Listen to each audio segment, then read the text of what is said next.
Hello everyone and welcome back to my channel Edmund Mindaros.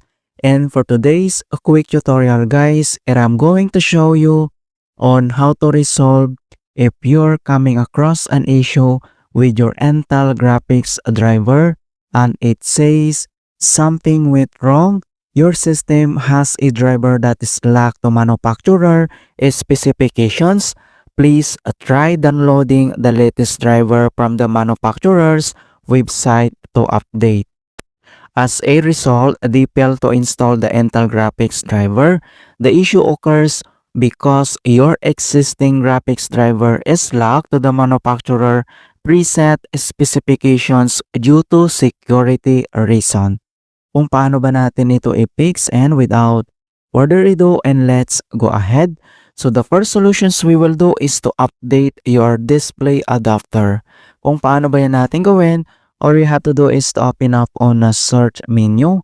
And dito sa search for app, so type mo lang dito yung device manager. And then i-click mo lang dito yung open. And once na open mo na tong device manager, ang next step ay kailangan lang natin i-locate dito or i-select yung display adapters. So i-click mo lang yung arrow na yan para mag-expand. And then makikita mo kaagad dito yung Intel graphics driver. So ang gagawin natin dito is to update. Kung paano ba natin ito i-update. So i-select mo lang siya and then kailangan mo lang mag-right click. And itap mo lang tong update a driver. And then may dalawang option dito na pwede natin gawin. Like search automatically for drivers or browse my computer for drivers. And then i-select lang natin tong search automatically. So click mo lang yan. And wait natin. So makikita mo na dito na the best drivers for your device are already installed. And then close lang natin yan.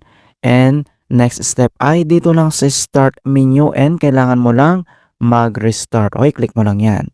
And if the error still persists, so ang next solution na pwede natin gawin is to uninstall the problematic driver. Kung paano ba yun natin gawin? So, all you have to do is to right-click on a start menu.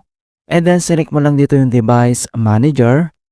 And once na-open mo na tong device manager, and then next step ay kailangan mo lang i-locate dito yung problematic driver. So, for example, itong ating display adapters. So, i-select mo lang yung arrow na yan para mag-expand. And then, dito sa ating Intel graphics driver na problematic ay kailangan natin itong i-uninstall. Kung paano ba yan natin gawin? So select and right click and then select mo lang dito yung uninstall device. Okay, so click mo lang yan.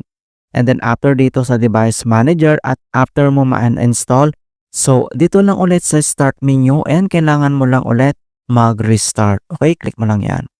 Alright, so ganun lang po kasimple on how to fix your system has a driver that is locked to manufacturer specifications. And please don't forget to like this video, subscribe to my channel for more quality content. Thank you guys and see you in my next tutorial.